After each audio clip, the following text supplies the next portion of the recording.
PTV news کے اسلام آباد studio سے آپ دیکھ رہے ہیں ریاست. میں ہوں احمد قریشی. جو دہشت گردی کے واقعات کا اضافہ ایکچولی ہم 2020 سے دیکھ رہے ہیں اور 2020 پھر 21 اور اب 2022 کے آغاز میں پہلا مہینہ ہے جنوری اور دہشت گردی کے واقعات میں اضافہ ہو رہا ہے.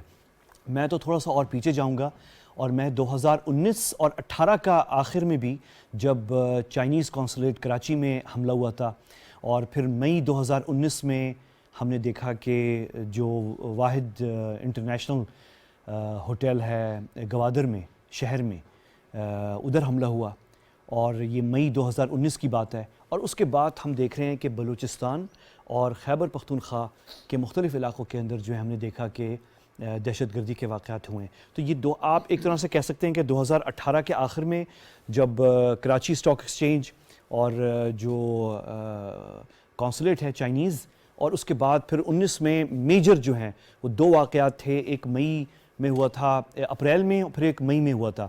اپریل کا واقعہ تھا جو بلوچستان میں ایئر فورس اور نیوی کے کچھ اہلکار تھے جو چھٹی پہ بغیر اپنے یعنی آفیشیل وردی میں نہیں تھے وہ, اور وہ سفر کرتے ہوئے جو ہے ان کو بسوں سے اتار کے دہشت گردوں نے شہید کیا.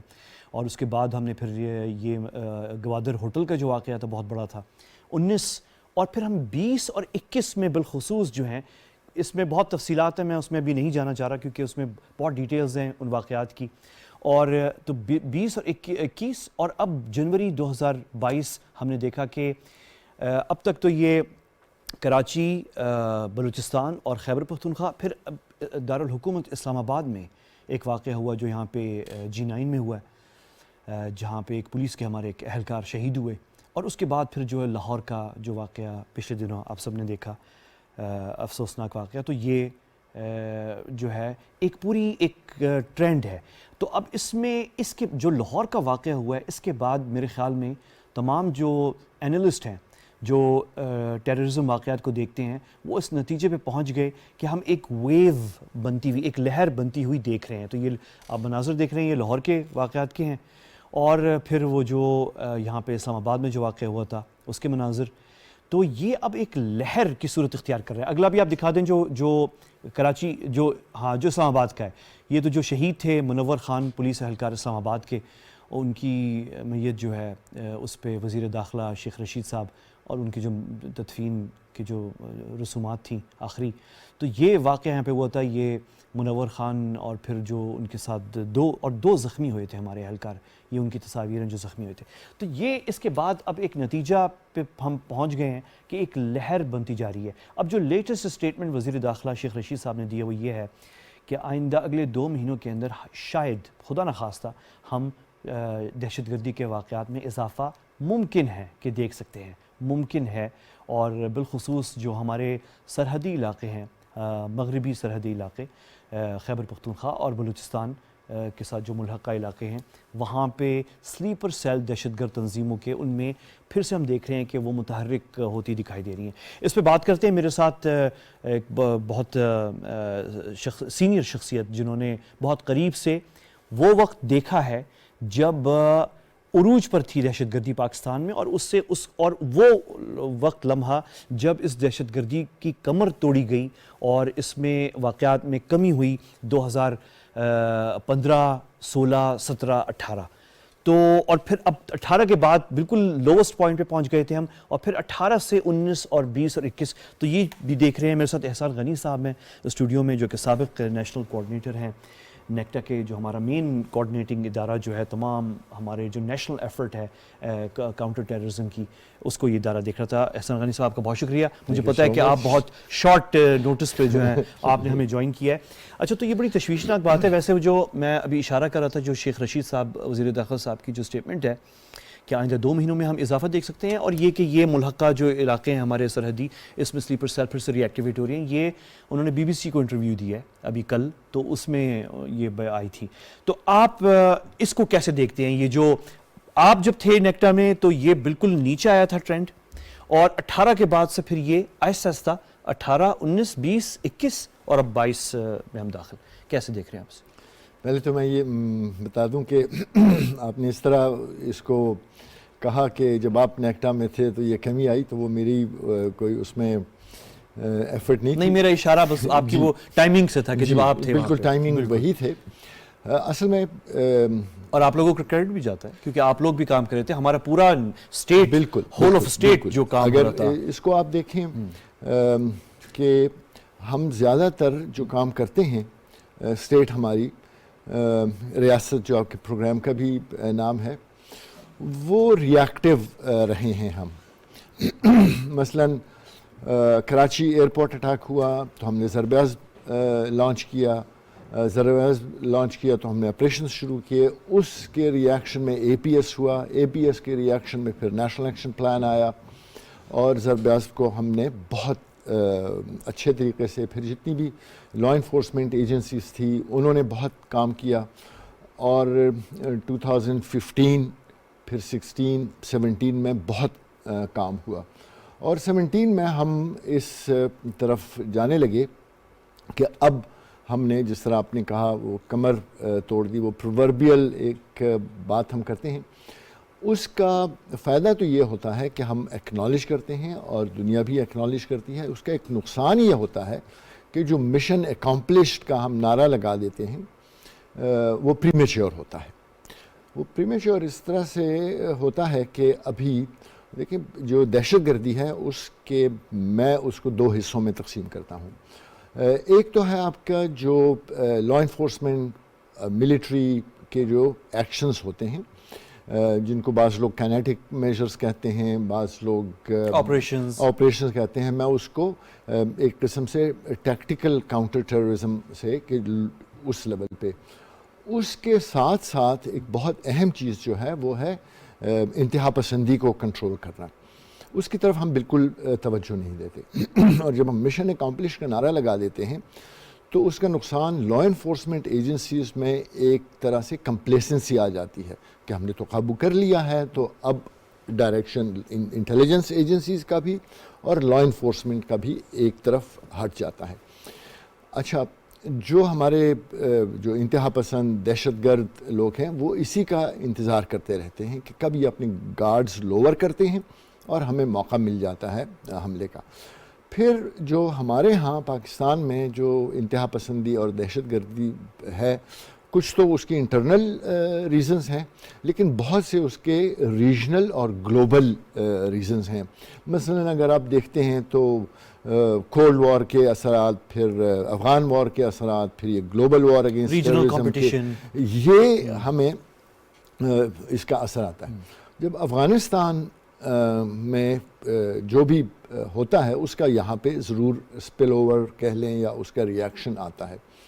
تو یہ ہم نے جو دہشت گردی جو موجودہ لہر ہے، یہ آپ نے بالکل ٹھیک کہا کہ یہ کوئی 2-2.5 سال سے یہ شروع ہو گیا تھا یہ. اور وہ شروع ہوا تھا کچھ جو پرانے فاٹا یا نیولی مرجڈ ڈسٹرکٹس جو ان کو کہتے ہیں، اسپیشلی باجوڑ، ممند وغیرہ میں، اور ہمارے سوات میں، بنیر وغیرہ میں بھی یہ شروع ہو گیا تھا اور یہ لوگ نظر آنا شروع ہو گئے تھے.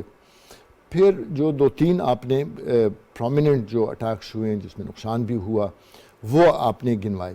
اچھا، اب جب 15 اگست سے تھوڑا سا پہلے جب یہ لگا کہ افغان جو طالبان ہیں وہ اب انہوں نے پیش قدمی شروع کر دی ہے اور امریکہ نکل رہا ہے، اور پھر جس طریقے سے وہ کیوٹک جو وہ شیمفل فلائٹ، اسٹینلی والپرٹ کی ایک کتاب ہے، وہ کسی اور کانٹیکسٹ میں ہے لیکن الفاظ وہی ہیں کہ جو شیمفل فلائٹ تھی وہ اس کا نتیجہ یہاں بھی آیا. تو کچھ انسپائر ہوئے لوگ جو کہ شاید یہ کام چھوڑ چکے تھے بے بسی میں اور مایوسی میں، ان کو ایک نئی امید نظر آئی کہ اگر افغانستان کو ہم فتح کر سکتے ہیں تو یہاں پہ بھی ہمیں تو ری ایکٹیویٹ ہو گیا. اچھا، اس پہ ہم نے پچھلے دنوں D G I S P R نے جو پریس بریفنگ کی تھی، انہوں نے بھی اور پھر کل وزیر داخلہ صاحب نے بھی، دونوں نے یہ بات کنفرم کر دی ہے کہ جو مثلاً آپ نے بھی اشارہ افغان طالبان کا کیا، تو جو ٹی ٹی پی ہیں ان کے پاکستانی کامریڈز، تو وہ جو ہیں انہوں نے وہ کر دیا ہے کہ اب مذاکرات جو تھے وہ ختم ہیں. تقریباً آلموسٹ ختم ہے. 100% تو کبھی بھی نہیں ہوتے, کہیں نہ کہیں چلتا رہتا ہے, وہ ظاہر چیزیں چینلز ہوتے ہیں, لیکن آلموسٹ ڈیڈ ہے. ٹروس کو وہ وائلیشن ہوئی TTP کی طرف سے تو ختم ہو گئے ہیں. تو اب میں اس پہ آنا چاہتا ہوں کہ لیٹس ٹیک دیز ٹو جو آخری واقعات ہوئے ہیں, جو اسلام آباد میں ہوا, یہاں پہ G9 میں ہمارا کانسٹیبل شہید ہوئے منور خان, اور پھر جو لاہور کا واقعہ ہوا. لیٹس بگن ود اسلام آباد. اسلام آباد میں جو ہے وہ TTP نے رسپانسبلٹی قبول کی ہے. اچھا, TTP جو ہے بیسکلی وہ ان کی بیسز ڈیپتھ جو تھی ان کی وہ افغانستان میں تھی, اور ابھی بھی کافی حد تک ہے, اور ان کا پریزنس ہماری زمین پہ یعنی آبویسلی ان کا ہوگا, سلیپر سیلز ہوں گے, سمپیتھائزرز ہوں گے, لیکن وہ آرگنائزڈ پریزنس نہیں ہے جتنا افغانستان کے اندر تھا. اچھا, سچویشن وہاں پہ چینج ہو گئی ہے, تو ابھی آپ کیا کہیں گے اس پہ, کیونکہ آپ لوگ یہ چیز اس وقت بھی 2015, 14 اور 15 اور 16 میں بھی یہی چیز کا سامنا تھا کہ ایک سٹرکچر تھا جو اندر تھا ہماری ٹیریٹری میں, اور ایک سٹرکچر تھا جو اکراس دا بارڈر تھا. تو اکراس دا بارڈر تو بڑا سبسٹینٹیو سٹرکچر تھا, تو کیا چینج ہوا ہے آپ کے خیال میں؟ اچھا, ایسا ہے کہ ہمیں یہ ایک امید تھی کہ طالبان کی حکومت آئی ہے اور ہمارے وٹ ایور مدد یا جو بھی تھی اس سے آئی ہے, اور وہ اب وہ TTP کو کنٹرول کرے گی اور اس کا یہاں پہ نہیں ہوگا. اگر آپ گراؤنڈ ریالٹیز افغانستان کی دیکھیں تو جو افغان حکومت ہے اس وقت ان کو بہت زیادہ پرابلمس ہیں. عبوری حکومت جو ہے, جو ان کو پرابلم یہ ہے کہ ان کی بھی سمجھ میں نہیں آ رہا کہ ہم ایک سافٹ ویژن یا ایک سافٹ سٹیپس اٹھائیں اور ایک انکلوسیو سٹیپس اٹھائیں, یا ہم ہارڈ لائنر اور ایکسکلوسیو کام کریں. وہ فیصلہ نہیں کر پا رہے ابھی. اگر وہ پہلا کام کرتے ہیں تو ان کے اندر سے بغاوت ہونے کا خطرہ ہے, اور اگر وہ دوسرا کام کرتے ہیں تو ان کو انٹرنیشنل آئسولیشن کا خطرہ ہے. تو ایک تو یہ, دوسرا یہ کہ 40 سال سے جو لوگ اس میں شامل ہیں وہ ایک وار مشین تھی. اب وہ وار مشین کتنی جلدی ایک گورننگ باڈی میں کنورٹ ہو سکتی ہے, کیا وہ سیٹسفائی کر سکتے ہیں افغانستان کے لوگوں کو؟ ایک. دوسرا, ان کا جو داعش کا ایشو ہے وہ ان کا ایک پرابلم ہے. تیسرا, اگر ہم ان کو بہت زیادہ فورس کرتے ہیں کہ آپ جو پاکستانی ادھر بیٹھے ہیں دہشت گرد ان کے خلاف کارروائی کریں, اس کا بھی ایک خطرہ یہ ہے کہ یہ لوگ ہو سکتا ہے کہ داعش کے ساتھ شامل ہو جائیں.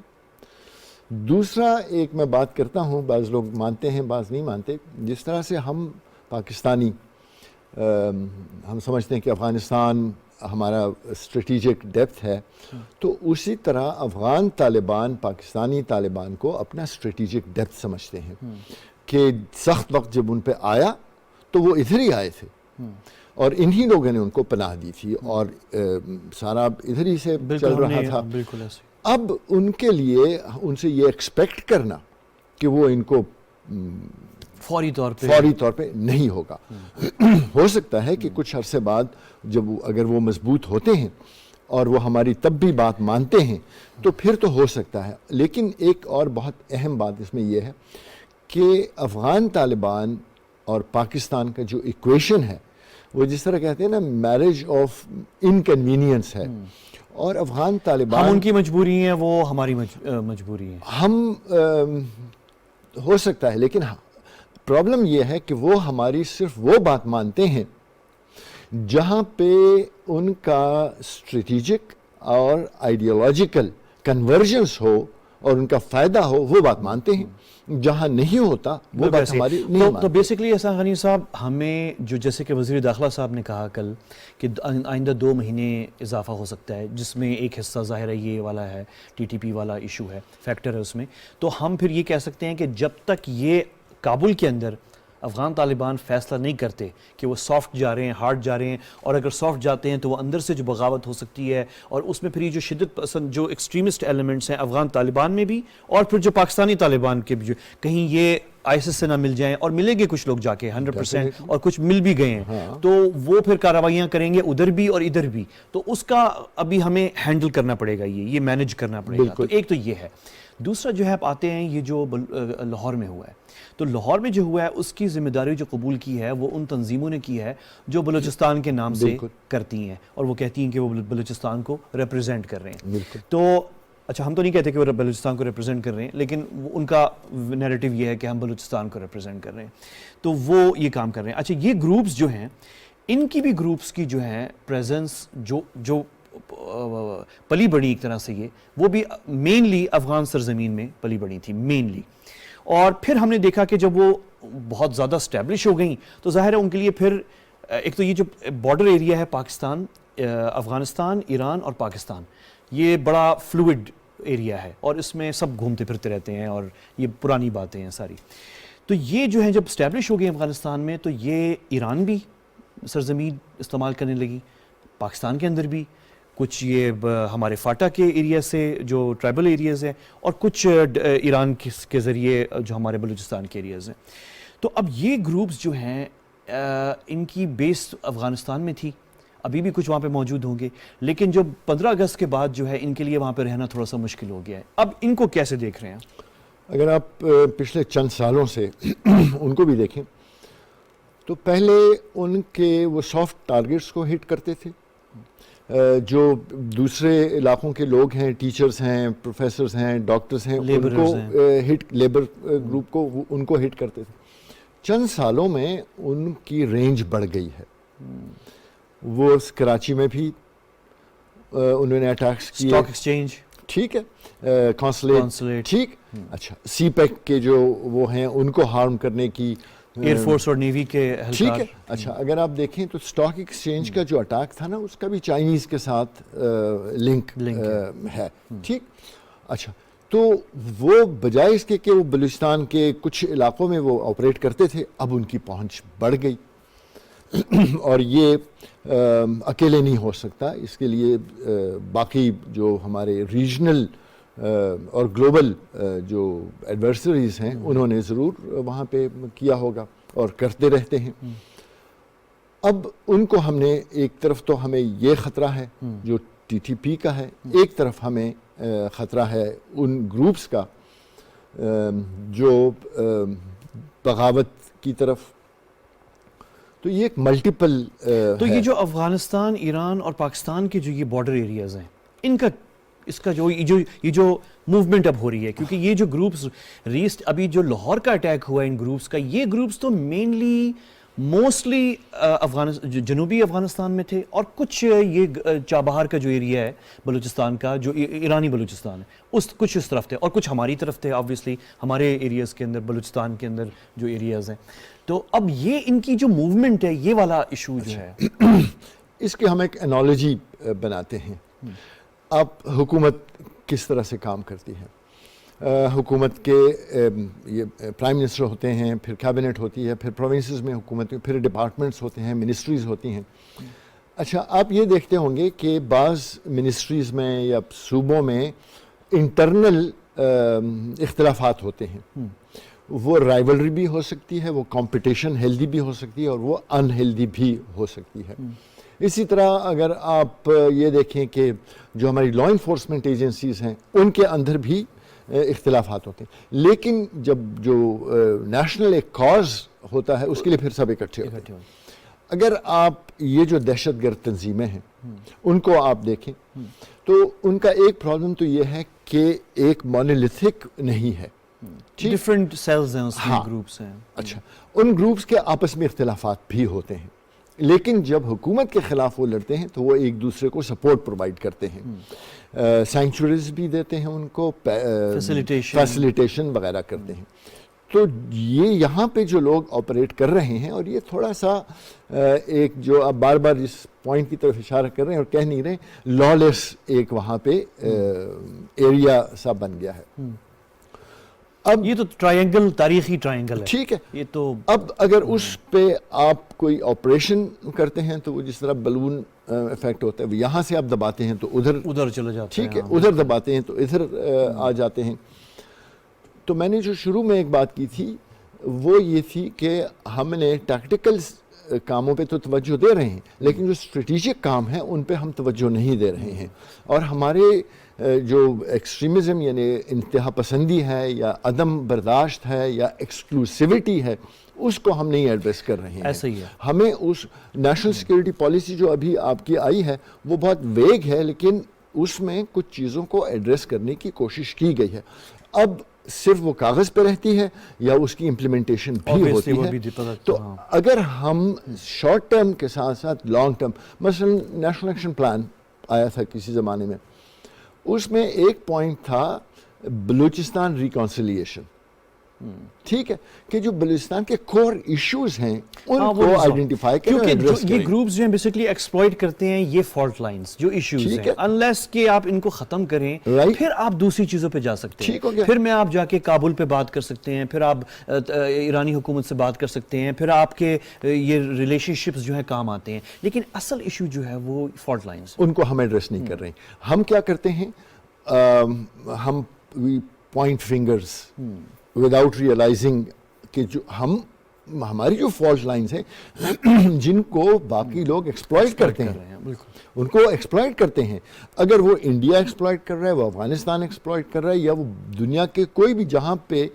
ہمارے دشمن ہیں وہ ان کو تو ہم بجائے اس کے کہ ان کو وہ ایکسپلائٹ کرنے دیں، ہم ان فالٹ لائنز کو، ان گیپس کو ہمیں چاہیے کہ کور کریں، اور نیشنل ایکشن پلان میں یہی تھا۔ پھر جو آپ کی نیشنل انٹرنل سیکیورٹی پالیسی 2 جو تھی، جس کو ہم بالکل ایسا ہے جیسے کہ وہ جو آپ کی اسٹار وارز والی فلمیں نہیں ہیں، the one who should not be named, تو NISP2 آپ کی بہت ایک اچھا ڈاکومنٹ ہے جس کو حکومت اٹھا ہی نہیں رہی ہے کہ یہ پچھلی حکومت نے بنائی تھی تو ہم اس پہ کام نہیں کریں۔ اس میں بہت ساری چیزوں کو ایڈریس کیا گیا تھا، اس پہ بہت ایفرٹ ہوئی تھی۔ میرے خیال میں وہ زیادہ اٹھانے کا ایشو یہ ہے کہ ہمارے یہاں پولیٹیکل انسٹیبلٹی جو ہے وہ سیاسی عدم استحکام جو ہے کنٹینیوس، وہ موقع نہیں دیتا کہ دوسری چیزوں پہ آپ نے یہ میں بہت شدت سے یہ بات کرتا ہوں، یہ جو ابھی آپ نے بات کی پولیٹیکل انسٹیبلٹی کی، اس کا نقصان کیا ہے؟ اس کا نقصان یہ ہے کہ ہم بجائے اس کے کہ لانگ ٹرم پلان، ہمیں اپنی سروائیول کی فکر ہوتی ہے، چاہے آپ 8 سے 13 سروائیول موڈ میں رہی 5 سال، اس کے بعد والی سروائیول موڈ میں، یہ سروائیول موڈ میں، تو اگر آپ سروائیول موڈ میں رہیں کانسٹنٹ کرائسز، پولیٹیکل کرائسز، بالکل ہماری اپنی مین میڈ کرائسز ہیں، یعنی تو ہم اس کا نقصان یہ ہے کہ جو کور ایشوز ہیں یہ نگلیکٹ ہو جاتا ہے۔ اچھا احسان غنی صاحب، میں آپ کا بہت شکر گزار ہوں، میرا وقت ایکچولی تھوڑا سا کم ہے اور گفتگو بڑی دلچسپ ہے، یہ آپ کے ساتھ ایک اور نشست ہونی ہے، ان پہ بات کرنی ہے۔ ایک چیز جس پہ ہم نے ابھی بات نہیں کی، میں نے خود ریز نہیں کیا آپ کے ساتھ کیونکہ وہ اسکوپ اس کا ڈسکشن کا بہت بڑھ جاتا، یہ جو بات آپ نے کی وہ زیادہ اہم تھی، لیکن جو دوسری بات ہے وہ ہے کہ اسٹریٹجک کمپٹیشن خطے کے اندر، ہمارے ارد گرد جو ہے خطے میں کمپٹیشن ہے، اس میں کئی ممالک کی درمیان کمپٹیشن ہے، ہمارے ساتھ بھی ہے، آپس میں بھی ہے، اور اس کا بھی ایک ایفیکٹ ہے جو اس میں پھر وہ ٹرانسلیٹ ہوتا ہے کئی چیزوں میں۔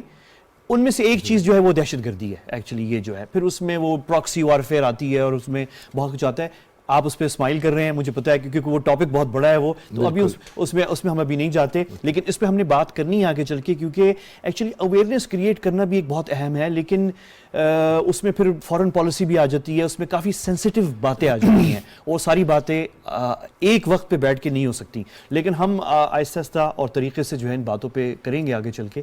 میں احسان غنی صاحب کا بہت شکر گزار ہوں جو کہ سابق نیشنل کوآرڈینیٹر ہیں نیکٹا کے، وہ ادارہ جس نے ایکچولی کوآرڈینیٹ جب پیک پہ تھی ہماری وار آن ٹیرر، اور جب ہم نے جس کو جیسے کہ ابھی احسان غنی صاحب نے کہا پرووربیل ایک فریز ہم استعمال کرتے ہیں، جب ہم نے دہشت گردی کی کمر توڑی تھی، تو اس وقت جو ہے بہت سی چیزیں سامنے آئی بھی تھیں، اور بہت ساری ایسی چیزیں جس پہ نیشنل سیکیورٹی، فارن پالیسی، ابھی ہم اس پہ بات نہیں کر رہے، لیکن ابھی ہم بات کریں گے، جیسے کہ ہم ابھی دیکھتے ہیں کہ یہ ریاست جو ہے ہماری اسٹیٹ اور حکومت پاکستان نمٹتی ہے، اور ہمارے لا انفورسمنٹ ادارے اس جو اب لیٹسٹ یہ جو ویو ہے اور لہر ہے دہشت گردی کی، اس ٹاپک کو ہم فالو کرتے رہیں گے۔ احسان غنی صاحب آپ کا پھر سے شکریہ، آپ نے میرے ساتھ رہنا ہے۔ ابھی واپس ہم جب آئیں گے تو ہم نے کچھ 2-3 بڑی انٹرسٹنگ چیزیں ہمارے ریجن میں بھی اور پچھلے ہفتے آپ نے دیکھا تھا کہ وہ گلف میں بھی ڈرون اٹیکس ہوئے اور انڈیا کے اندر بھی کوئی ایک دو چیزیں بڑی انٹرسٹنگ ہوئی ہیں، جس میں سے ایک میں آپ کو ابھی بتا دوں کہ وہاں پہ ریپبلک ڈے ہوا ہے اور وہاں پہ 2-3 انڈیا کے جو صوبے ہیں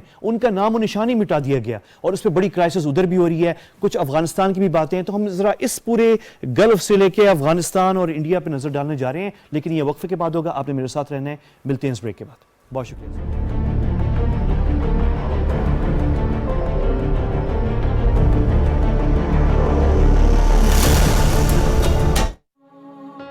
احساس کفالت کے مستحق خاندانوں کے لیے بچوں کے تعلیمی وظائف حاصل کرنا اب انتہائی آسان.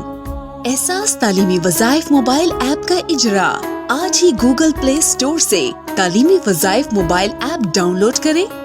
شناختی کارڈ سے اپنی رجسٹریشن کرائیں. 1 سے 12ویں تک زیر تعلیم بچوں کے اسکول اور کلاس کی رجسٹریشن ان کے بے فارم کے ذریعے کرائیں.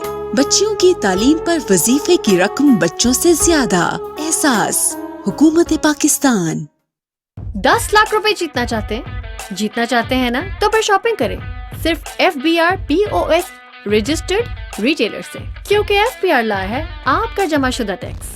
قومی خزانے میں فوراً جمع کرانے والے ریٹیلر سے شاپنگ کرنے پر شاندار انعامی اسکیم. ویریفائی اینڈ ون، تو پھر آپ بھی قومی فریضہ نبھائیں اور انعامات بھی پائیں. خریداری کرتے ہوئے ہمیشہ پکی رسید مانگیں اور اس پر پرنٹڈ FBR انوائس نمبر یا QR کوڈ کو ٹیکس آسان موبائل ایپ کے ذریعے ویریفائی کریں یا INV space FBR invoice number type کر کے 9966 پر SMS کریں اور کمپیوٹرائزڈ قراندازی میں شامل ہو کے جیتیں کروڑوں روپے کے ہزاروں انعامات ہر مہینے. پکی رسید ہے نا؟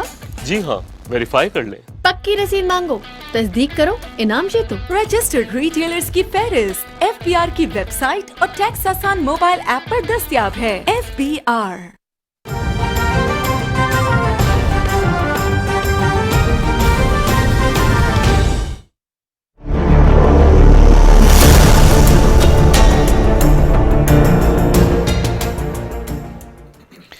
Welcome back. آپ دیکھ رہے ہیں ریاست اور ہم براہ راست ہیں PTV نیوز کے اسلام آباد اسٹوڈیو سے. اچھا، ابھی میں نے ابھی آگے چل کے بات کرنی ہے کچھ طالبان کے اوپر. افغانستان پہ 1-2-3 دلچسپ ڈیولپمنٹس ہوئی ہیں UN سیکرٹری جنرل کے حوالے سے اور ناروے کے حوالے سے، وہ میں آپ کو بتاؤں گا. اور پھر ہم نے تھوڑی سی نظر ڈالنی ہے جو ڈرون حملہ ہوا تھا پچھلے ہفتے ابوظہبی میں UAE میں، اور پھر 1-2 اور چھوٹی سی اور چیزیں ہیں جو گلف ریلیٹڈ ہیں. اور لیکن ابھی جو ہے میں سٹارٹ کرنا چاہ رہا ہوں انڈیا سے. انڈیا کا کل ان کا ریپبلک ڈے تھا، یوم جمہوریہ، اور اس میں ان کی پریڈ ہوئی تھی. اور پریڈ میں ایک بڑی انٹرسٹنگ چیز ہوئی، اور وہ چیز یہ ہوئی کہ یہ آپ کو میں اسکرین پہ دکھا رہا ہوں. یہ اگر آپ تھوڑا سا یہ الرٹ ہٹائیں پروڈیوسر صاحب جو ہے نا، اگر آپ یہ الرٹ کا اسٹرپ ہٹا دیں، ہاں تو یہ دیکھیں، اگر آپ اسکرین پہ دیکھ رہے ہیں یہ لکھا ہوا ہے اس میں abide with me. Abide with me جو ہے یہ ایک سانگ ہے جو روایت بن چکی تھی بھارت کے یوم جمہوریہ کی پریڈ میں نئی دلی میں کہ یہ پلے کی جاتی تھی کیونکہ یہ پسندیدہ تھی مہاتما گاندھی کی. مودی صاحب نے مہاتما گاندھی صاحب کی اس پسند پر وار کیا اور اس کو پہلی دفعہ یہ اس سانگ کو نکال دیا. یہ سانگ ایک پیٹریوٹک ٹائپ سانگ ہے اور ظاہر ہے اور مہاتما گاندھی صاحب کی فیوریٹ تھی، اور اس کی جو دیگر تفصیلات ہیں وہ ابھی ہم اس پہ بات کرتے ہیں. تو ایک تو یہ ہوا ہے، اور دوسرا یہ ہوا ہے کہ اب دوسری اگر آپ کلپ دکھائیں پروڈیوسر صاحب، وہ یہ تو خیر وہ پسندیدہ ترانے کو نکال دیے گئے، وہ خبر ہے وہ جو ہے. ہاں، اور یہاں رک جائیں ذرا پروڈیوسر صاحب، یہ لکھا ہوا ہے اس میں آسام. اچھا، یہ جو ان کی پریڈ ہوتی تھی یوم جمہوریہ کی بھارت میں، تو اس میں ظاہر ہے ہر صوبے کی جو ثقافت تہذیب کو دکھایا جاتا ہے. پہلی دفعہ مودی صاحب نے یہ کیا کہ 3 اہم صوبے ریاستیں جو ہیں بھارت کی فیڈریشن کی، ان کو سرے سے نکال ہی دیا، جن میں بھارت کا سائز کے حساب سے سب سے بڑا صوبہ، میرے خیال میں سائز یا پاپولیشن، تامل ناڈو جو ہے، تامل ناڈو سائز کے حساب سے بڑا ہے میرے خیال، سائز کے حساب سے سب سے بڑا صوبہ، اس کو سرے سے نکال ہی دیا یوم جمہوریہ کی پریڈ سے، اور 2 اور صوبوں کو نکال دیا گیا. اور 2-3 اور بھی چیزیں ہوئی ہیں، اس پہ بھی ہم بات کرتے ہیں. اور میرے ساتھ یہاں پہ اسٹوڈیو میں عبداللہ شاد صاحب ہیں جو کہ بھارتی اقلیات کے اوپر مہارت رکھتے ہیں, ایکسپرٹ بھی ہیں. بہت شکریہ آپ کا عبداللہ, آپ نے وقت نکالا. بلکہ یہ جو ہم اردو میں خبر دکھا رہے تھے, ذرا پھر سے دکھائیں. یہ اردو والی خبر جو ہے پروڈیوسر صاحب, جو بھارتی جو ترانہ ہے یہ ابائڈ ود می, یہ آپ ہی کا ہی ہے, یہ آپ ہی نے لکھا ہوا ہے اور یہ نوائے وقت میں پبلش ہوا ہے. تو یہ آپ کا یہ خبر ہے کہ بھارتی یوم جمہوریہ گاندھی کی پسندیدہ جو ترانہ ہے گاندھی کا, وہ خارج کر دیا گیا ہے. یہ کیا کہانی ہے؟ اصل میں بہت اس بار جو بھارتی یوم جمہوریہ ہوا ہے, جس طرح پچھلی بار ایک تاریخ رقم ہوئی تھی جب سکھوں نے لال قلعے کے 3 جگہوں پہ خالصتانی پچھلے سال 26 جنوری کو خالصہ پرچم لہرا دیا تھا, جس کے بعد یہ سارا خالصتان ریفرنڈم والا اس کو ایک نئی دوام ملا. اس میں بھی ہم آتے ہیں, ابھی ہم بات کریں گے. اس بار یہ ہوا ہے, پہلی بات تو یہ جو سب سے اہم تھی کہ تاریخ میں دوسری بار بھارتی جو یوم جمہوریہ کی تقریب ہے اس کی روایت ہے کہ اس کے اندر کوئی نہ کوئی غیر ملکی سربراہ مہمان خصوصی ہوتا ہے. تاریخ میں مسلسل دوسری بار 1950 کے بعد سے یہ دوسرا سال ہے کہ اس کے اندر کسی فارن آدمی نے شرکت نہیں کی. کیا وجہ ہے بتائیں گے؟ بالکل, ایک تو یہی تھا کہ وہ خوف زدہ تھے پچھلی بار والی جو صورتحال ہوئی تھی کہ ویسا کوئی ایپیسوڈ نہ ہو جو پروٹیسٹرز آ جائیں, کچھ ہو جائے. اور دوسرا یہ کہ کووڈ کا بہانہ بنا کر انہوں نے اپنا جو تھا اس کو انتہائی محدود کر لیا. اچھا, ایک اور بھی وجہ ہے ویسے عبداللہ, ایک وجہ آپ کو یاد ہوگا 2020 میں ان کے ساتھ بڑا یعنی ہاتھ ہو گیا مودی صاحب کی حکومت کے ساتھ, کہ ایک امریکی صدر بھی آ رہے تھے اور ایک جاپان کے وزیر اعظم بھی آ رہے تھے.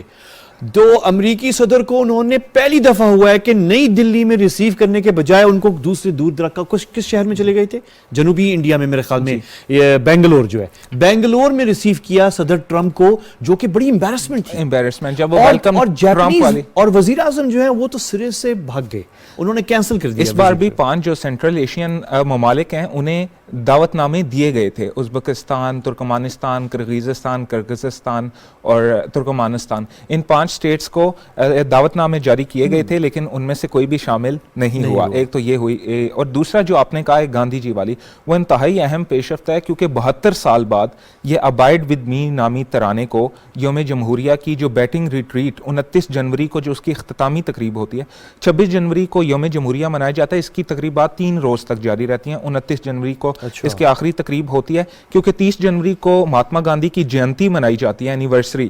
تو اس وجہ سے ان کو ایک طرح سے خراج عقیدت پیش کرنے کے لیے ابائڈ ود می ان کا جو پسندیدہ ترانہ ہے وہ بجایا جاتا ہے. اس دفعہ وار کیسے ہوگی گاندھی جی؟ اصل میں ناتھو رام گوڈسے کا آپ کو پتا ہے, جو مہاتما گاندھی کے کلر تھے, وہ RSS کے ہیرو ہیں. ان کی باقاعدہ پوجا کی جاتی ہے کئی جگہوں پر, اور یہ گورنمنٹ ہی RSS کی ہے. ان کے نام سے کئی ساری اکیڈمیز بھی بنائی گئی ہیں. اصل میں جو سب سے اہم پیش رفت وہ یہ کہ سبھاش چندر بوس جو ان کے نیتا جی تھے, اب RSS اور BJP دانستہ ٹرائی کر رہی ہیں کہ مہاتما گاندھی کو سبھاش چندر بوس سے ریپلیس کر دیا جائے. مہاتما گاندھی کو قومی ہیرو مزید ان کی. عبداللہ یہ آپ بہت خطرناک بات کر رہے ہیں, ذرا میں اس پہ تھوڑا سا سپیڈ روکنا چاہ رہا ہوں, کیونکہ یہ بہت سیریس بات ہے. بیسکلی آپ بتا رہے ہیں, یہ کسی نے ابھی نوٹ نہیں کیا, انڈیا میں تو شاید ہلکی پھلکی بات ہو رہی ہے کیونکہ ان کی میڈیا میں کھل کے بات نہیں ہو سکتی یہ بات ایکچولی. اور یہ جو خبر آپ نے جو لکھی ہے یہ آپ پہلی خبر ہے, یہ ذرا پروڈیوسر پھر سے دکھا دیں. جو اردو والی جو کلپ تھی نا, یہ بہت اہم ہے. یہ پہلی سٹوری ہے جہاں پہ آپ بریک کر رہے ہیں کہ وزیر اعظم نریندر مودی نے پہلی کوشش کی ہے گاندھی, مہاتما گاندھی کو بھارتی یوم جمہوریہ کی تقریبات سے نکالنے کی. اور اس کے اندر سبھاش چندر بوس جنہیں نیتا جی کہا جاتا ہے, جس طرح انہیں مہاتما گاندھی باپو کہا جاتا ہے, اس طرح انہیں نیتا جی کہا جاتا ہے, اور وہ دانستہ کوشش کریں کہ ان کو ریپلیس کر دیا جائے سبھاش چندر بوس کے ساتھ, تاکہ مہاتما گاندھی مزید ہیرو کے طور پہ نہ جانے جائیں. یہ ممکن نہیں ہے, لیکن RSS کی طرف سے کوشش کی جا رہی ہے. 23 جنوری کو سبھاش چندر بوس کی جینتی منائی جاتی ہے اور 30 کو مہاتما گاندھی کی. تو یہ تقریبات کا سلسلہ ہلکا پھلکا 23 جنوری سے شروع کیا گیا تاکہ ان کو خراج عقیدت پیش کیا جائے اور سارا فوکس سبھاش چندر بوس پر آ جائے اور مہاتما گاندھی کی جو فیورٹ ترانہ ہے اس کو نکال دیا جائے. اس پر ریاکشن کیا ہوا؟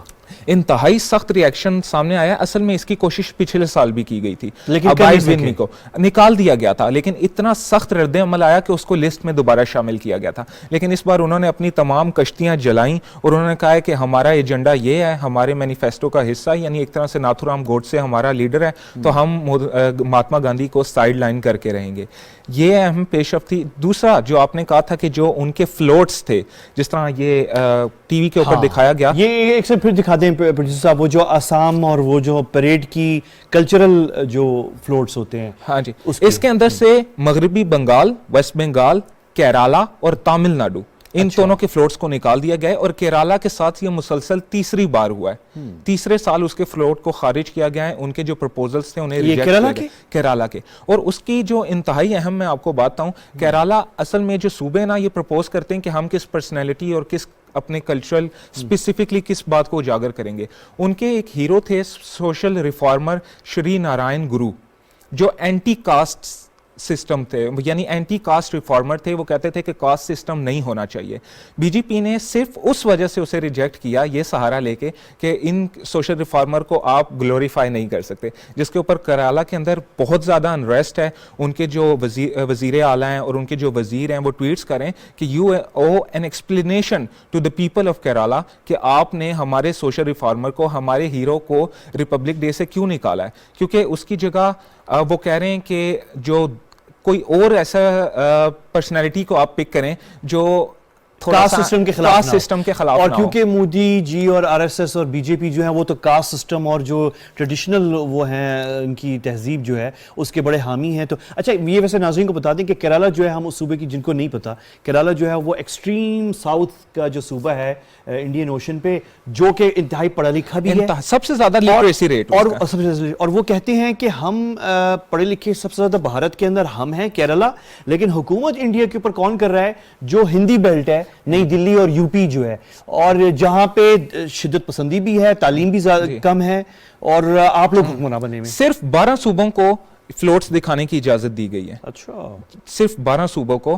30 میں سے ہاں جی, یہ 28 29 جتنے ان کی یونین ٹیریٹری سمیت, اور اس کے اندر سے وہی ہیں تقریباً 95%. یہ بھی پہلی دفعہ ہوا ہے کہ 18 صرف اجازت دی گئی ہے. 12 نہیں, یہ نمبر چینج ہوتا رہتا ہے کیونکہ باریوں کے حساب سے لگا رہتا ہے, کیونکہ اتنا زیادہ نہیں ہوتا سکوپ. لیکن ان تینوں صوبوں کو نکالنا بہت بڑی بات ہے, اور تمام وہ صوبے تقریباً رکھے گئے جس میں بی جے پی کی حکومت ہے. بی جے پی برسر تامل ناڈو کا نام لیا. تامل یہ تو بڑی خطرناک بات ہے, کیونکہ شاید ناظرین کو بھی نہ پتا ہو کہ تامل ناڈو میں وہ رقبے کے لحاظ سے سب سے بڑا ریاست ہے بھارت کی, یونین کی, اور تامل ناڈو میں مودی صاحب کے خلاف جذبات شدید ہیں, اور وہ بیسیکلی ہندی کلچر سے ہی نفرت کرتے ہیں بہت زیادہ. وہ کہتے ہیں ہمارے یہاں آپ نے یہ ہندی نہیں بولنی ہے, ہندی نہیں, انگلش پریفر کرتے ہیں. یعنی وہاں پہ گلیوں میں گھومنے والے یا جو سینیٹری ورکرز ہیں وہ بھی انگلش کو پریفر کرتے ہیں ہندی کے اوپر.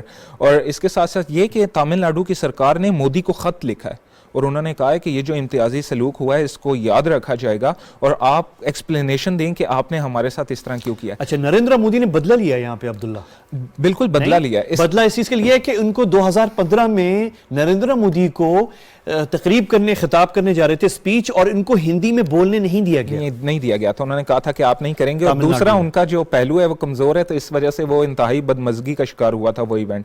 اس کے ساتھ جو یوم جمہوریہ کی تقریب ہوئی ہے اس کے اندر مودی نے جو کیپ پہنی ہوئی تھی وہ اتراکھنڈ کی تھی. جس طرح ہم پچھلے پروگرام میں بات کریں, بپن راوت کو خراج عقیدت پیش کرنے کے لیے وہ بپن راوت کی فیورٹ کیپ تھی, اور وہ تمام ایونٹس کے اندر بپن راوت نے تقریباً وہ پہنی ہوئی ہوتی تھی. اور اس کے ساتھ جو انہوں نے گلے میں مفلر پہنا تھا وہ منی پور کا تھا, اور یہ دونوں سٹیٹس کے اندر چند دنوں کے اندر انتخابات ہونے والے ہیں. تو اس کو بھی ایک وہ میں نے دیکھی تھی اسٹنٹ کے طور پہ دکھایا جا رہا ہے کہ وہی دونوں صوبے آپ نے چوز کیے ہیں, کیونکہ اتراکھنڈ کو ہندو دھرم کے اندر بہت زیادہ اہمیت حاصل ہے. جو ان کے 4 دھام, جو 4 بڑے مندر ہیں وہ اتراکھنڈ کے اندر واقع ہیں, گنگوتری, یمنوتری, بدری ناتھ اور کیدار ناتھ. تو اس لیے اتراکھنڈ کی جو اہمیت ہے اسے کوئی انکار نہیں کر سکتا. پلس اجیت ڈووال اور بپن راوت دونوں کا تعلق وہیں سے. اور بپن راوت تو اب اس دنیا میں نہیں ہے, لیکن اجیت ڈووال اسی وجہ سے جو اتراکھنڈ کنیکشن ہے اس کو بہت زیادہ اہمیت دی جاتی تھی انڈین پالیٹکس کے اندر. اس کے ساتھ اگر تھوڑی سی ٹچ کر لیں جو انتخابات ہونے والے ہیں, اتر پردیش کے اندر جو انتخابات ہونے والے ہیں اس کے اندر بی جے پی فی الحال ڈومیننٹ ہے, لیکن بی جے پی کی پوری کوشش ہے کہ جو ووٹ ڈالا جائے وہ مذہب کی بنیاد پر ڈالا جائے. جبکہ جو ان کے اپوننٹ ہے سماج وادی پارٹی, اکھلیش یادو, ان کی کوشش ہے کہ کاسٹ کے سسٹم کے اوپر ڈالا جائے, ٹھاکروں کے اوپر, یادو کے اوپر اور دوسروں کے اوپر. تو یہ بھی انتہائی ایک اور انڈین پنجاب سے فی الحال بی جے پی بالکل آؤٹ نظر آ رہی ہے انتخابات کے اندر. وہ 3rd نمبر پہ بھی نہیں ہے. وہاں پہ جو مین مقابلہ اس وقت وہ کانگریس اور آپ کے درمیان ہے عام آدمی پارٹی اروند کیجریوال والی دلی کی, اور تیسرے نمبر پہ اکالی دل ہے. اچھا, B J P is out of the scene. یہ بڑی بات ہے, بڑی سٹوری ہے. اچھا, ایک ہمارے پاس پروڈیوسر صاحب تصویر ہے جو میرے خیال میں وہ لال قلعے کی اسٹوری ہے, تصویر نہیں ہے, سوری اسٹوری ہے, اگر آپ وہ دکھا دیں.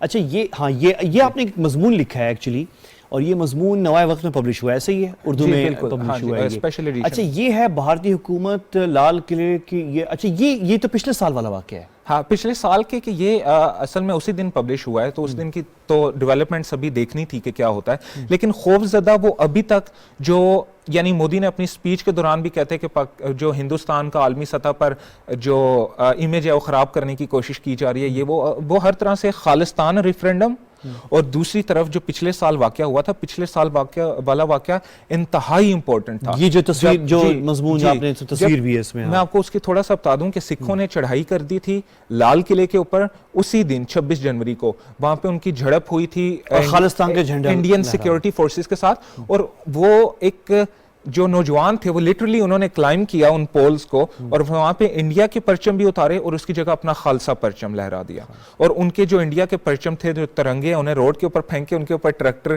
دوڑاتے رہے, اور ساتھ ہی ساتھ جس طرح ہم پہلے بھی پروگرام میں بات کر چکے ہیں, خالصتانی ترانے لانچ کیے گئے جس کے اندر سیدھی دھمکی نئی دلی میں, اور یہ سب بڑے پنجابی سنگرز نے کیے ہیں. سدھو موسے والا جو اب انڈین پنجاب میں مانسا سیٹ سے انتخابات بھی لڑ رہے ہیں, انہوں نے کیا, جیزی بھی, تمام بڑے جو تھے انہوں نے خالصتانی. تو میرے پاس 2-3 منٹ ہیں عبداللہ, ویری کوئکلی, اس دفعہ جو یہ ہوا یوم جمہوریہ کل جو ہے, تو اس میں اس دفعہ سکھ نظر نہیں آئے. بالکل بھی نہیں, سکھوں کو تو دیکھیں سائیڈ لائن کیا ہوا ہے نا, کیونکہ جس طرح میں بتا رہا ہوں پنجاب سے, انہوں نے اس دفعہ کوشش بھی نہیں کی اس دفعہ. اصل میں وہ ریئیکشنری ہوئے نا, اصل میں جس طرح سکھوں سے ہندو عمومی طور پہ دبتے ہیں, ان سے نفرت بھی کرتے ہیں, لیکن ان سے دبتے بھی ہیں, ان کے خلاف اعلان کچھ نہیں کہتے, کیونکہ ان کی طرف سے جو ریئیکشن آتا ہے وہ پھر اسے برداشت کرنے کی ہمت نہیں رکھتے.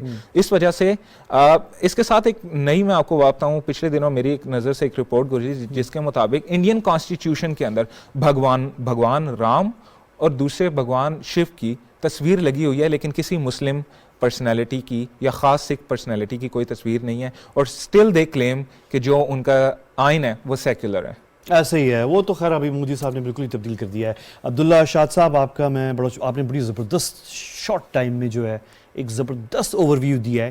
اتنا اوور ویو تو فرینکلی مجھے اور کہیں ملا بھی نہیں تھا, اور یہ اس طرح کی جس طرح کی ریسرچ آپ کرتے ہیں اور جو انفارمیشن آپ لے کر آئے ہیں, یہ ہمیں اس کی بڑی اشد ضرورت ہے, کیونکہ مجھے افسوس ہوتا ہے, ایک تو بہت خوشی ہوتی ہے کہ آپ جیسے لوگ بھی ہیں ہمارے پاس درمیان ہمارے, لیکن ساتھ یہ کہ ہماری یہ انڈرسٹینڈنگ حالانکہ بالکل پڑوس میں ہے ہمارے, اور ہمیں پتہ ہونا چاہیے کہ یہ ساری, اب دیکھیں مثال کے طور پہ آپ نے کتنی بڑی بات بتا دی, کسی نے پاکستان میں نوٹ نہیں کیا کہ یہ اتنا بڑا وہ گاندھی کا جو وہ سانگ ہے ابائڈ ود می, وہ پہلی دفعہ یوم جمہوریہ پریڈ میں اڑا دی گئی ہے. اسے اڑا دیا, بڑی بات ہے یہ بہت, اور وہ انہیں ریپلیس کرنے کی کوشش کر رہے ہیں. مہاتما گاندھی کا جو امیج ہے اس کو سبھاش چندر بوس کے چہرے کے ساتھ انہیں ریپلیس کرنے کی کوشش. ماہر امور اقلیت ہیں عبداللہ شاد صاحب, ان کی بڑی گہری نظر ہے, اور یہ بڑے ایکسپرٹ ہیں گرمکھی جو ہمارے سکھ بھائیوں کی زبان ہے, اور ان کی جو مذہبی رسومات ہیں اور ان کی کتابیں ہیں اس پہ بڑی مہارت رکھتے ہیں یہ, اور ساتھ ساتھ جو ہندو دھرم یا مذہب ہے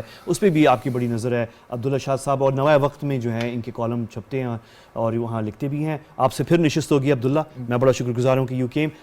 ہم ابھی بریک تو نہیں لے رہے پروڈیوسر صاحب, تو بس اب آخری اس میں ہیں, تو میں ذرا کوئکلی 2-3 چیزیں آپ سے شیئر کرنے جا رہا ہوں کیونکہ یہ بھی بڑی انٹرسٹنگ ہے. ایک تو یہ ہے کہ آپ کو نہیں پتا ہوگا لیکن پچھلے 12 مہینوں کے اندر 10,000 امریکی بیلیں پاکستان آئی ہیں, 10,000, اور یہ اس کا اعلان جو ہے اتفاق سے وہ خود امریکی سفارت خانے نے کیا کہ 10,000 12 مہینوں میں آئی ہیں. اور اس کی جو سب سے بڑی کنسائنمنٹ تھی اس کا اعلان ایکچولی یہ تھا جو یو ایس ایمبیسی نے اپنی ویب سائٹ پہ کیا, وہ 17 مئی, آج سے چند دن پہلے 17 مئی کو جو ہے, اگر یہ جو آپ دکھا رہے ہیں نا ابھی ایکسپریس ٹریبیون کی جو خبر ہے پروڈیوسر صاحب, ذرا اس کو 1 منٹ کے لیے روکیے گا. یہ پچھلے سال حکومت پاکستان نے ایکچولی ایک پلان اپروو کیا تھا جہاں پہ ہمارے ہاں جو یہ بیلے اور دودھ کی پیداوار کو امپروو کرنے کے لیے جو ہے وہ ایک پلان بنایا گیا تھا کہ امریکہ میں ایک خاص نسل ہے گائے کی, اور وہ نسل جو ہے پاکستان لے کر آنی ہے اور یہاں پہ بریڈنگ اس کی کروانی ہے تاکہ دودھ کی پیداوار میں اضافہ ہو. اب مثال کے طور پہ پاکستان میں اس وقت جو ہمارے فارمز میں جو پیداوار ہے دودھ کی, جو ہماری یہ جو بیلیں ہیں گائیں ہیں, یہ تقریباً کوئی جو جتنا یہ دودھ پیدا کرتی ہیں اس کے کوئی 4 گنا زیادہ 5 گنا 10 گنا زیادہ جو ہیں یہ امریکی بیلیں کرتی ہیں. تو یہ بہت بڑا فرق ہے, اور یہ اضافہ یہ بریڈنگ کرنے کے لیے جو ہے تو یہ ایک بہت بڑی خبر ہے کہ 12 جو ہیں مہینوں کے اندر, پچھلے 1 سال کے اندر 10,000 امریکی بیلیں جو ہیں پاکستان امپورٹ ہوئی ہیں. اچھا, اور یہ گفٹ نہیں ہے, یہ کوئی مطلب حکومت پاکستان نہیں خرید رہی, نہ امریکی حکومت تحفے کے طور پہ دے رہی ہے, بلکہ یہ بہت بڑی ڈیولپمنٹ ایک اور یہ بھی ہے کہ پاکستانی جو فارمرز ہیں اور امریکی جو فارمرز ہیں, گروورز, بریڈرز جو ہیں, وہ آپس میں تعاون کر رہے ہیں اور یہ بزنس ٹرانزیکشن ہو رہی ہیں بیسکلی. تو بہت بڑی بات ہے. 17 مئی کو جو یہ بڑی 3,200 ہیڈز امریکہ سے کراچی آئے, اور کراچی سے یہ پنجاب کے مختلف فارمز پہ یہ ڈسٹریبیوٹ کی گئی ہیں. تو یہ ایک بہت بڑی ڈیولپمنٹ تھی, میں نے کہا یہ آپ سے میں شیئر کروں. اور دوسری, اور کیونکہ اس کا ایک تھوڑا سا سیاسی پہلو بھی ہے, ایک پاکستان اور امریکہ کے تعلقات کا, تو یہ بھی ایک بڑی ڈیولپمنٹ ہے. اچھا, دوسری جو بہت بڑی ڈیولپمنٹ ہے وہ ہے کہ اقوام متحدہ کے سیکرٹری جنرل انتونیو گوتیرس صاحب نے جو ہے کل ٹویٹ کی ہے, اور یہ بہت اہم ہے, اور ایک طرح سے آپ کہہ سکتے ہیں کہ انہوں نے تھوڑی سی سختی کی ہے اب طالبان کی جو عبوری حکومت ہے افغانستان میں. جو آپ اسکرین پہ دیکھ رہے ہیں بیسکلی وہ یہ کہہ رہے ہیں کہ اگر طالبان نے انٹرنیشنل سپورٹ حاصل کرنی ہے اور ریکگنیشن, تو انہوں نے جو وعدے کیے تھے انسانی حقوق کے حوالے سے اور بچوں کے اور خواتین کے حقوق کے حوالے سے, وہ جو ہے اس پہ انہوں نے جو ہے وہ اسٹینڈ اپ لینا ہے. تو یہ ایک بہت بڑی ڈیولپمنٹ ہوئی ہے. اور ساتھ ہی جو ہے یہ تو ایک منفی ڈیولپمنٹ ہے افغان طالبان کے لیے, اور اس کا مطلب یہ ہے کہ جو ہم نے دسمبر میں یہاں پہ OIC کا بہت بڑا اجلاس وزرائے خارجہ کا بلایا تھا, جس میں P5 ممالک کے نمائندے بھی موجود تھے, اور ایک امید ہے کہ ویسے تو ہو جائے گی امداد, ایک عالمی امداد آنا شروع ہو جائے گی افغانستان, لیکن لگ یہ رہا ہے کہ یونائٹڈ نیشنز بھی جو ہے جنہوں نے ایکچولی اس امداد کو ڈسٹریبیوٹ کرنا ہے OIC کے ساتھ مل کے, وہ تھوڑی سی اب سختی کر رہے ہیں طالبان پہ کہ ہم زیادہ انتظار نہیں کریں گے, آپ نے جو ہے اس پہ انسانی حقوق اور خواتین کے حقوق کے حوالے سے ہم کچھ اقدامات طالبان حکومت سے دیکھنا چاہ رہے ہیں. تو یہ ایک بہت بڑی ڈیولپمنٹ یہ بھی ہے. ساتھ ہی ہمارے پاس ٹائم کم ہو گیا پروڈیوسر صاحب. اچھا, مجھے لگتا ہے کہ ہمارے اشتہارات آ گئے ہیں, ورنہ ہم نے تھوڑا سا بات ابھی کرنی تھی کیونکہ ہمارے پاس ٹائم تھا ابھی. اچھا, تو چلیں ہم باقی جو چیزیں ہیں, باقی چیزیں جو ہیں پھر ہم آج نہیں کرتے, وہ ہم اگلے پروگرام میں ہم کریں گے. آپ مجھے اور میری ٹیم کو اجازت دیجیے, اور اگلے ہفتے آپ سے ملاقات ہوگی. اللہ حافظ.